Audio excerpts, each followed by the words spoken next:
Okay, we just got done going around the block, taking a little test drive. That radio sounded good though, huh? Yeah. It actually sounds good.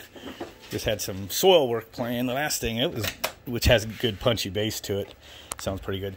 So what I've got, finally wound up doing is, like, I had already made these, I have 4 12-volt batteries in that D-volt back box that's a ratchet strap so it doesn't move, and that goes up into here.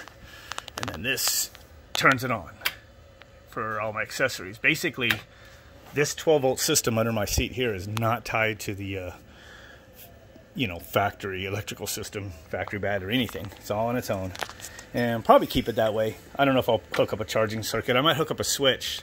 That way, if I'm desperate and we're way out in the boonies and I ran this battery down, maybe I will connect it. We'll see.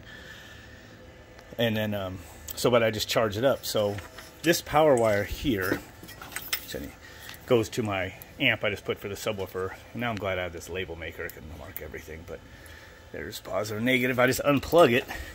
I already had this charging circuit hanging out of the front of my battery box that I plug the battery charger in.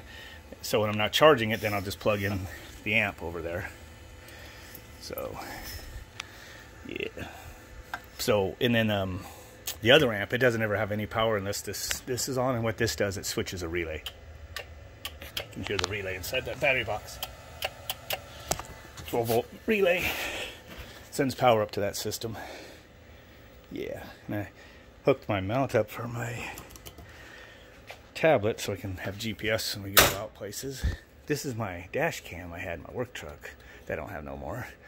But I did notice when I took it out that, at least on the asphalt, it would seem to be vibrating a lot. I don't know, when we're off-road, it's probably going to be a pretty shaky cam experience anyway. It looks like it's mounted good though, so I don't know.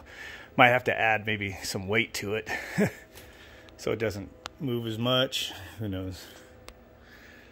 But, and now that I have it all back together, other than being dirty, this thing at least it looks normal again.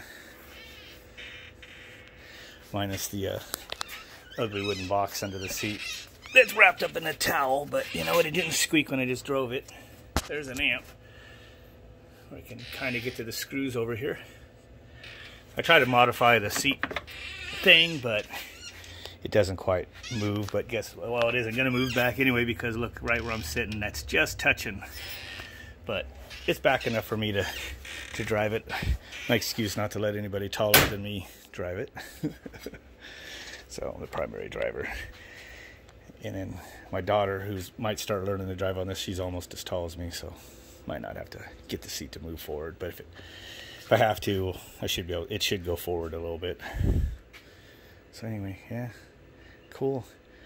Now next time we go out, I can have some jams, and if I wind up licensing this thing for the street, I have some jams. So, it was a lot of work, for sure.